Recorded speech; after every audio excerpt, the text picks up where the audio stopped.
नमस्कार दोस्तों, मेरा नाम है डॉक्टर भाविनी और मैं दीर्घायु आयुर्वेदिक पंचकर्मा सेंटर से बात कर रही हूँ। आज हम गर्भपात के बारे में डिस्कस करेंगे। जब भी कोई महिला गर्भवती होती है और किसी भी रीजन की वजह से अगर बॉडी में भ्रूण सर्वाइव नहीं कर पाता और जो प्रेगनेंसी है वो शरीर के बाहर एक्सपेल हो जाती है, तो उस स्थिति को मिसकैरेज कहते हैं या फिर गर्भपात कहते हैं।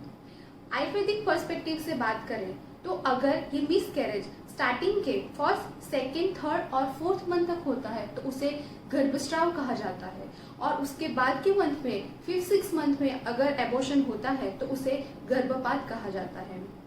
जब भी कोई महिला गर्भवती होती है और जो यूपीटी प्रेगनेंसी टेस्ट पॉजिटिव आता है तो घर में बहुत सारी खुशियां आ जाती है। सब लोग बहुत सारी उम्मीद लगा के बैठते हैं, और किसी भी रीजन की वजह से अगर गर्भपात की स्थिति बनती है तो ये जो खुशियां है वो निराशा में बदल जाती है। तो आज हम बात करेंगे आयुर्वेदिक पर्सपेक्टिव से कि वो कौन से रीजन की वजह से गर्भपात होता है। ध्रुवम चतुर्णाम सानिध्यात गर्भस्यात् विधि पूर्वकम ऋतु क्षेत्र अंबु बीजानाम सामग्रात अंकुरो यथा। ये जो 4 फैक्टर है वो सबसे पहले कंसीव करने के लिए और बाद में प्रेगनेंसी कंटिन्यू करने के लिए बहुत ही जरूरी है। सबसे पहला है ऋतु यानी कि मेंस्ट्रुएशन। तो जो मेंस्ट्रुएशन है वो रेगुलर होना बहुत ही जरूरी है। तो वो कब रेगुलर होगा? जब हार्मोनल बैलेंस होगा। किसी भी रीजन की वजह से अगर हार्मोनल इम्बैलेंस है तो सबसे पहले कंसीव करने में दिक्कत आएगी, और बाद में अगर कंसीव भी होता है तो एबॉर्शन होने के चांसेस बनते हैं। सेकेंड थिंग क्या है? यूट्रस यानी कि बच्चेदानी, जहाँ पे आपका बच्चा 9 महीने तक रहता है। अगर उसमें कोई भी टाइप का कॉन्जेनाइटल एनामोली हो या कुछ एबनॉर्मलिटी हो जिसकी वजह से एबॉर्शन हो सकता है, फॉर एग्जाम्पल सेप्टेड यूट्रस या यूनिकॉर्निएट यूट्रस, या फिर फाइब्रॉइड होना यानी कि अंदर किसी भी प्रकार की गठाने होना, तो इस स्थिति की वजह से भी एबॉर्शन हो सकता है। या फिर जो यूट्रस है वो भ्रूण है उसके लिए रिसेप्टिव नहीं है तो उसकी वजह से भी एबॉर्शन हो सकता है। मेरा एक पेशेंट है जिसको डिडाइलिपस यूट्रस था। डिडाइलिपस यूट्रस यानी कि वो महिला में जो यूट्रस है वो 2 थे, तो उसकी वजह से क्या होता है, 2 यूट्रस होने की वजह से जो एक यूट्रस में जो स्पेस होना चाहिए बच्चे को सर्वाइव करने के लिए, पूरा 9 महीने तक टिकने के लिए, वो स्पेस कम हो जाता है। तो वो महिला थी, उसमें हमने कुछ आयुर्वेदिक मेडिसिन चलाई। सबसे पहले तो पंचकर्मा प्रोसीजर की थी, बाद में योनि पिच्चू वगैरह किया था ताकि जो प्रेगनेंसी है वो लंबे टाइम तक कंटिन्यू हो सके और जो भ्रूण है वो सर्वाइव हो सके। एंड फॉर्चुनेटली उसको मेल बेबी डिलीवर्ड हुआ है और वो हेल्दी है। अब बात करते हैं नेक्स्ट पॉइंट पे। बीज यानी कि स्त्री बीज एंड पुरुष बीज यानी कि ओवम एंड स्पर्म, तो वो हेल्दी होना बहुत ही जरूरी है।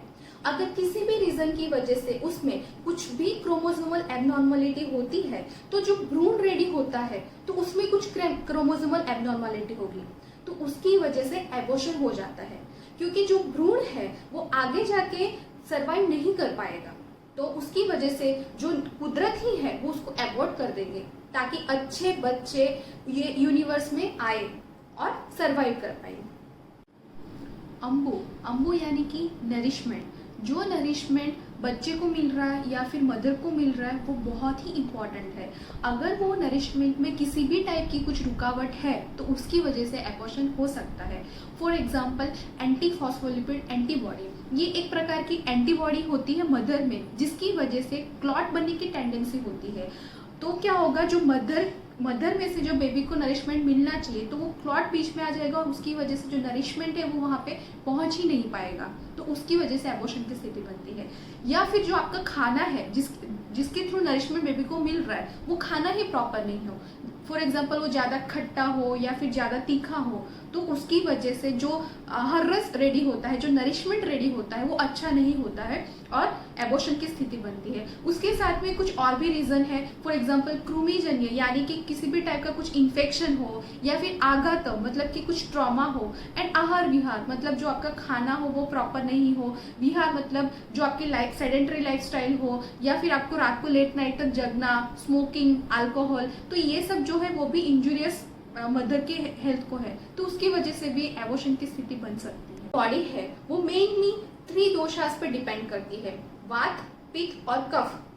जो एबॉर्शन है उसमें मेनली वात का एक टाइप है अपानवात। मेनली वात के 5 प्रकार है, प्राण, उदान, व्यान, अपान, समान।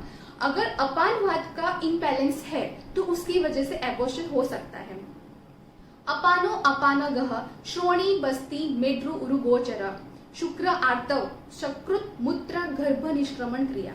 यानी कि जो हमारा अपानवात है वो हमारे पेट के नीचे के भाग में रहता है और उसका कर्म क्या है, यूरिन को बाहर निकालना, मोशन को बाहर निकालना, प्रेगनेंसी को कंटिन्यू करना और प्रेगनेंसी कंटिन्यू होने के बाद डिलीवरी करवाना। ये जो कर्म है वो अपानवात का है। अगर किसी भी रीजन की वजह से ये जो अपानवात है वो बिगड़ा हुआ है या फिर उसमें इम्बैलेंस है तो उसकी वजह से भी एबॉर्शन होने के चांसेस होते हैं। अब बात करते हैं ट्रीटमेंट की। ऑफकोर्स जो भी ट्रीटमेंट है वो पॉजिटिव फैक्टर पर डिपेंड करती है। फॉर एग्जाम्पल, अगर वात की वजह से एबॉर्शन हो रहा है तो हम उसमें क्या करेंगे, बस्ती चिकित्सा करेंगे।